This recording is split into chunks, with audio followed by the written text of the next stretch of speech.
Single stage saturated cycle on pH chart. So we have the inputs condenser pressure or compressor outlet pressure that is equal to 100 psi, and we have to convert this psi into bar. So how do you convert? Dividing it by 14.5. So 100 divided by 14.5, it becomes 6.89 bar gauge pressure.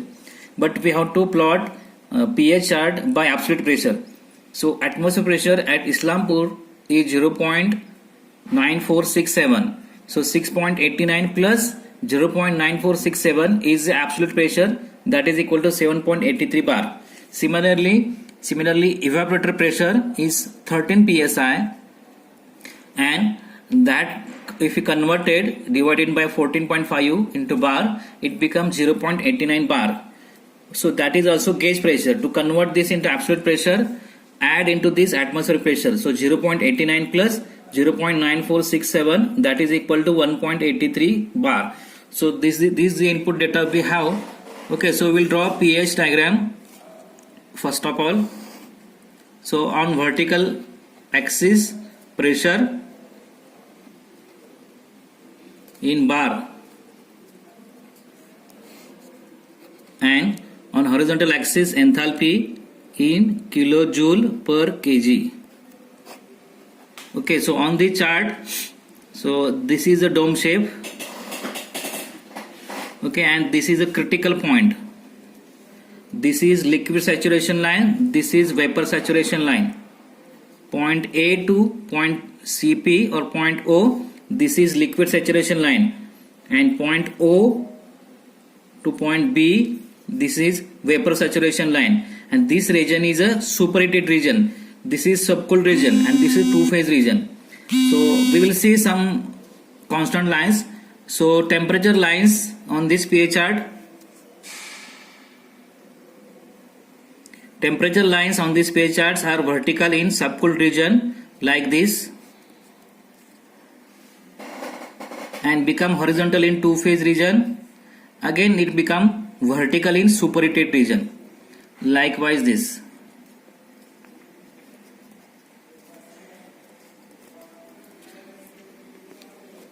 So temperature lines are vertical in subcooled region, become horizontal in two-phase region, and becomes again vertical in superheated region.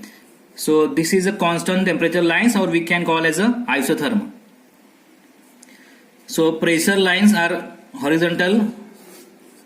Pressure lines are horizontal like this.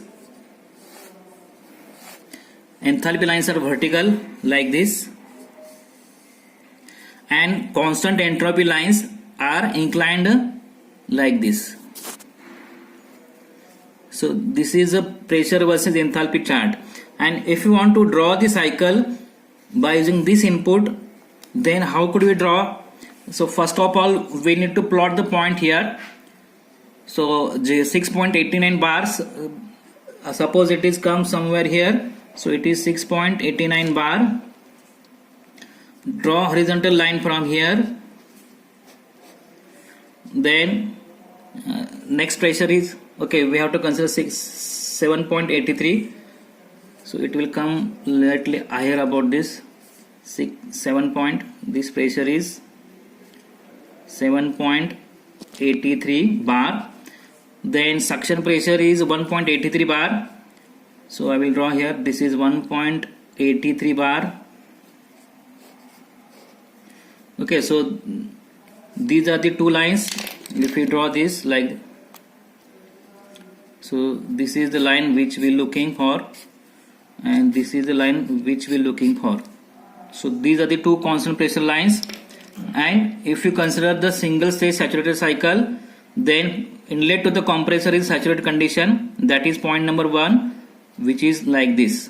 So this is point number 1. Okay, so once the vapors enter into the compressor, it is compressed isentropically, so this will follow the isentropic law like this. So this is your point number 2. Then it is condensed at constant pressure. Okay, and as we say that it is a single stage saturated cycle, means outlet of the condenser is again saturated condition. So this is your point number 3. and it is expanded isenthalpically, means enthalpy remain constant. So this is constant enthalpy line, and it will intersect the suction pressure line here. That is your point number 4. So point number 1, point number 2, and point number 3 and 4.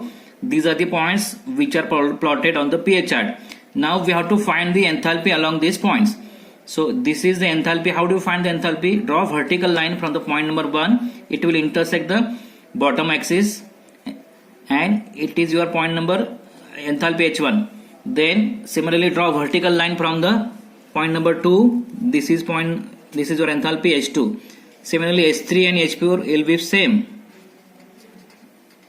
Okay, so same way we'll draw the cycle on pH diagram.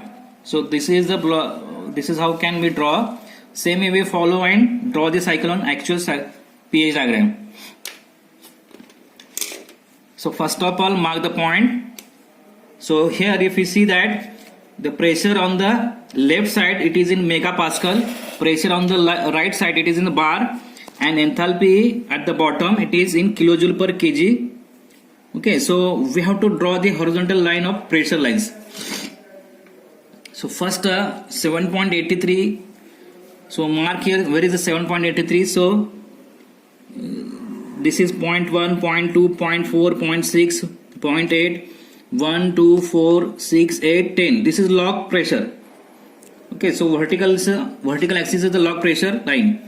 So point number 7.83 comes here near to the point number 8.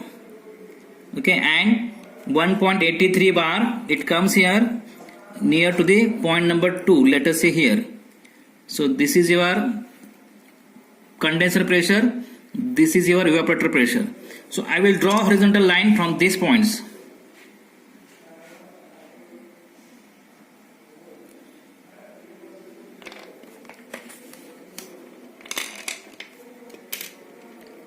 So this is condensation pressure line.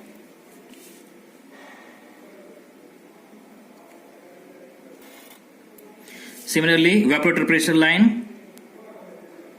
We have to draw evaporator pressure line.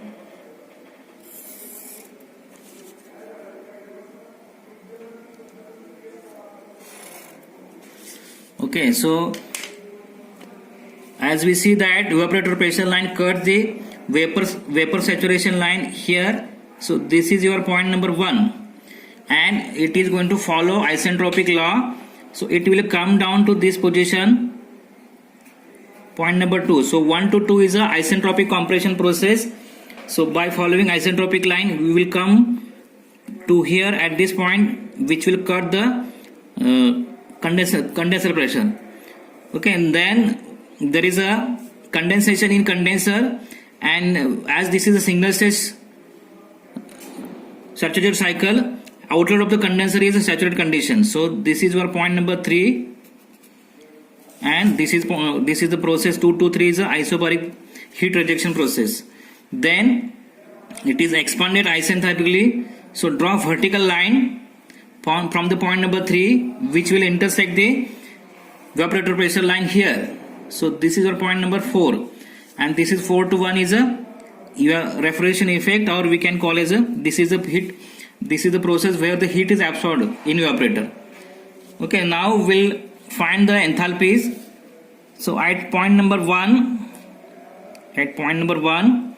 draw vertical line. So this is the enthalpy H1.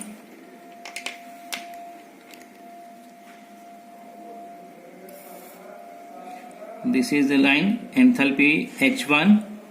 Okay, so that is equal to, see here, if you see here, this is 350, this is 400. So this is a 360, 370, and it's about 380. So I will take as a 380. Then H2, you can take this line, you can project this line vertically above or below the dome shape. Okay, so I will take here.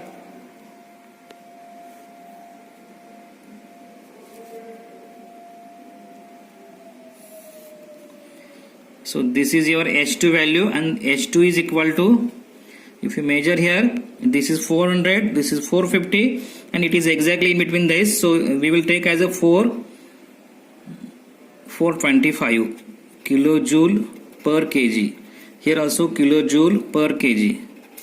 So this is H1 and H2. Let us find the H3 value. So if I draw here vertical line, so it is H3 is equal to 240 kilojoule per kg. Okay, now we have the H1 value, H3 value. Let us find the enthalpy or COP. So COP is equal to refrigeration effect divided by compressor work. So that is equal to H1 minus H4 divided by H2 minus H1. That is equal to H1 is 380 minus H3 or H4, it is 240 divided by H2 is 425 minus H1 is 380.